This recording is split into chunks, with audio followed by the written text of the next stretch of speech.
بسم اللہ الرحمن الرحیم۔ السلام علیکم۔ برطانوی جریدے دا اکانومسٹ میں چھپی تازہ سٹوری نے تحریک انصاف اور انصافیوں کی 3 نمبر جائز امی یعنی بشرا بی بی المعروف پنکی پیرنی کے بارے میں معروف کئی کہانیوں اور وارداتوں کو کھول کر بیان کیا ہے۔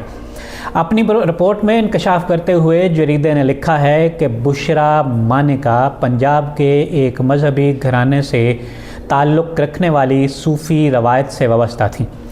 لوگوں میں یہ تاثر بن چکا تھا کہ وہ روحانی بصیرت رکھتی ہیں۔ عمران خان کی بہن کی طرح بننے والی ان کی قریبی دوست مریم نے انہیں مشورہ دیا کہ وہ بشرا سے بات کریں۔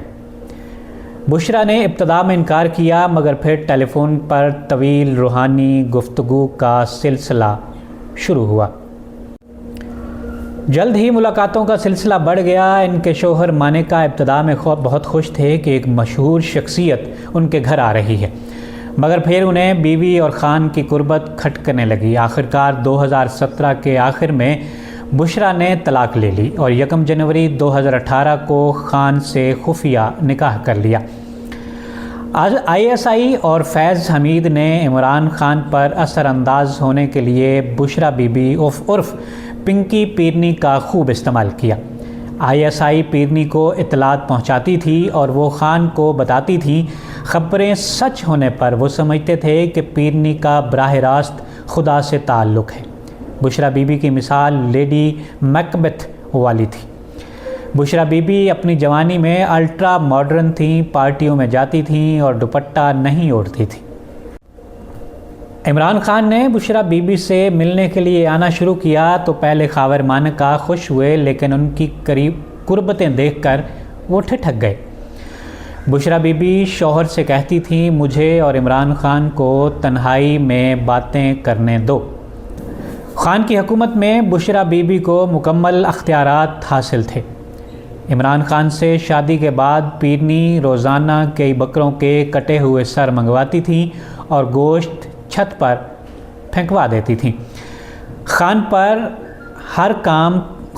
ہر کام پیرنی کے مشورے سے کرتے تھے۔ ایک بار جہاز 4 گھنٹے تک رکا رہا کیونکہ پیرنی کے مطابق سفر کا وقت موزوں نہیں تھا، اور جب انہوں نے اجازت دی تب جہاز روانہ ہوا۔ خان صاحب نے کن سے ملنا ہے، کس سے ملنا ہے، کب ملنا ہے، یہ بھی پیرنی ہی طے کرتی تھیں، اور کئی اہم ملاقاتوں اور تعیناتیوں کے منہ مانگے دام وصول کیے جاتے رہے، اور تمام دولت سابق شوہر خاور مانیکا کی اولاد کو منتقل ہوتی رہی۔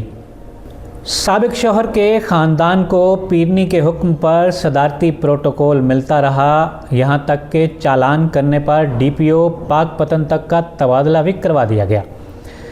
خان نے کس کے گھر جانا ہے اور کہاں نہیں جانا، یہ سب پیرنی کے موکلات پر ڈپینڈ کرتا تھا۔ یہاں تک کہ سرکاری افسران کے تبادلے بھی پیرنی کے مشوروں کے مرہون منت ہو چکے تھے، اور اسی وجہ سے باجوہ اور خان میں اختلافات شدت اختیار کرتے گئے، اور ان اختلافات کو پیدا کرنے والا ایک ہی شخص تھا جس کا نام تھا جنرل فیض حمید۔ فیض حمید پیرنی کے ذریعے خان کو مکمل قابو کر چکا تھا اور حکومتی تمام امور پیرنی چلایا کرتی تھی۔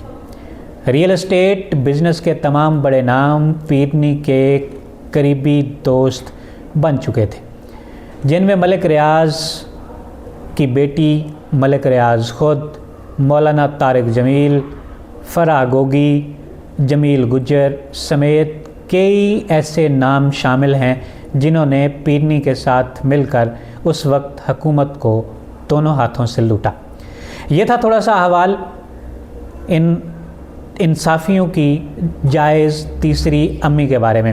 آپ کو کیسا لگا ضرور بتائیے گا۔ اجازت دیجیے، اللہ نگہبان۔